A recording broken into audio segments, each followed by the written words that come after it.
So there are a lot of Webtoon that I read on a daily basis, but none that I find to be currently better than Serena. This comic is insanely good. I have liked this comic ever since it first came out last year, but it has only gotten better and better as time has gone on. This story and its characters have captivated me in a way that I did not expect. In this video, I will give you all the reasons why I fell in love with this comic so much, starting with some of the main themes this series tries to talk about.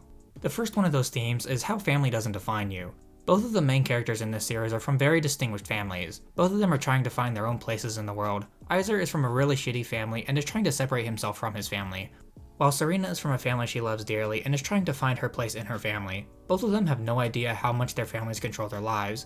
Aizer only thinks of revenge and how to take his family down instead of how to live a good life that the people who cared for him would have wanted. And Serena can't escape the concept of what she thinks her family needs and wants her to be. Both characters are selfish and yet not selfish at the same time. Serena could spend more time distancing herself from the Serenity name and really try to make a name for herself outside of her distinguished family. And Aizer should focus more on trying to find out what he loves now that he is out of his terrible family and can focus on life.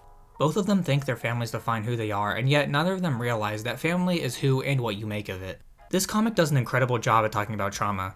Serena and Aizer have both gone through so much in their lives, and you can see how it deeply affects them and makes it really hard for them to move past it. Serena at the beginning of the series is very untrusting of others, especially Aizer because of his family name. She is someone who is constantly cooped up in the house and doesn't get out much. She just lets herself rot away. She eventually finds the strength to move forward and starts to do what she was meant to do, but that takes her time. All of her trauma, even to this day, holds her back somewhat. But it has also made her such a strong woman who can handle herself in a tough situation. Aizer also has a lot of trauma associated with his family. Mostly, he was groomed from a young age to take over his family over his brother and was told that he had to do a lot of really evil shit. But because of his good nature, he didn't go through with a lot of that stuff. But that also caused him to lose those closest to him.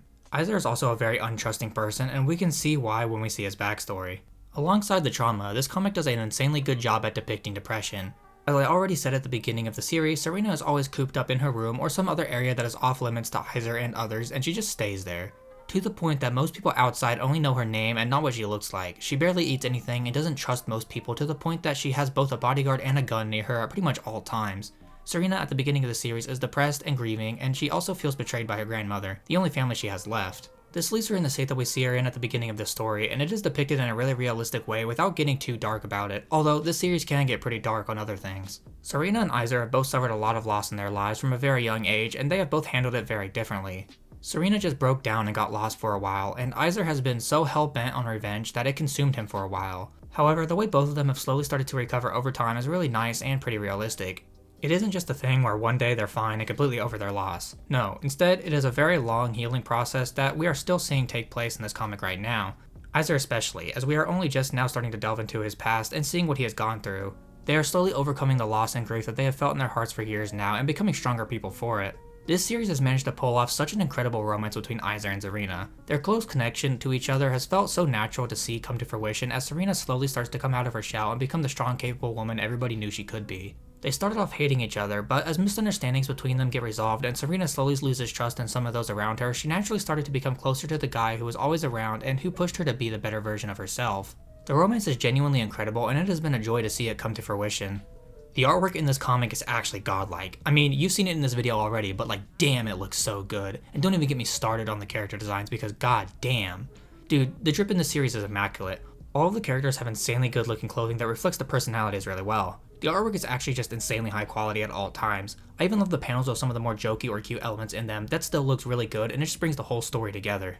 The characters are my favorite thing about this series, which is pretty normal for me if you watch my videos, and hey, what can I say, I'm partial to great character writing, and this series definitely has that. But in all seriousness, the characters are amazing, and I'm going to tell you why. The character development in this comic is godlike, especially for Serena. She goes from this grieving, depressed girl who can barely stand up for herself to the strong, independent, and brave woman that we see in the more recent chapters. She still has a long way to go in her development, but her growth has been absolutely insane to witness with my eyes. Serena also has this really cute and innocent side to her that pops up a lot in the series, and I love to see that she has so many different sides to her personality. Aizer for the most part has stayed the same, but that's not a bad thing. He has his own charms to him that makes him a really good character, plus it's not like he hasn't grown at all in the series, just that not as much as Serena. His character is supposed to be this rock that Serena can lean on while also having his own issues that chip away at him slowly over the course of the series. And that is exactly what we are witnessing right now in this story, with his backstory being revealed and his true motive and intentions for a lot of the stuff that we have seen going on in the series. Honestly, it's pretty impressive that there are so many good side characters in this comic as well. I want to start with Frederick. At first, he's one of the closest people to Serena, and one of the few people she trusts, but slowly, as the story goes on, more gets revealed and we learn more of his true intentions for getting close to Serena and why Aizer is always so hostile towards him. He's a really interesting character that helps us in the early stages of the story to understand that there's a lot more under the surface of these characters than meets the eye. Next, let's move on to the attendants. First, we have Sui. She is Serena's closest confidant and friend, and the person she trusts more than anybody else. She is always there for Serena and always does as much as she can with Serena's best interest in mind. She is genuinely a great person who anybody would want to have by their side. Raoul is the next attendant. He is Aizer's closest worker, and I don't know if they're friends, but they do genuinely seem pretty close, and he is also very trustworthy. Even Serena at the beginning of the series quickly comes to like him.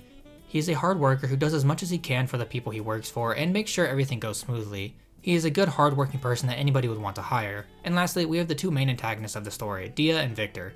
Dia is a manipulative bitch who thinks she can get what she wants out of people because she had to suffer in the past. She is a really hateable person who doesn't really like Serena for literally no reason.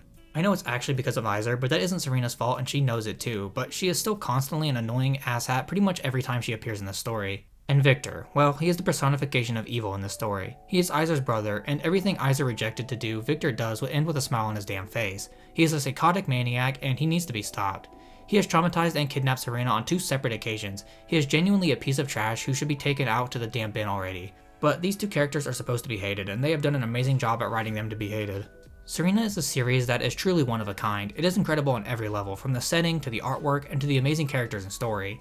This comic truly does it all, and it is one of my favorite series that I am reading at the moment for all of these reasons and more. Serena is truly a masterpiece in the making. Alright, that is the video. If you liked it, maybe think about dropping a like and subscribing as well. It helps out a ton, and if you do decide to join the community, then I guess I'll see you next week with a new video. Bye!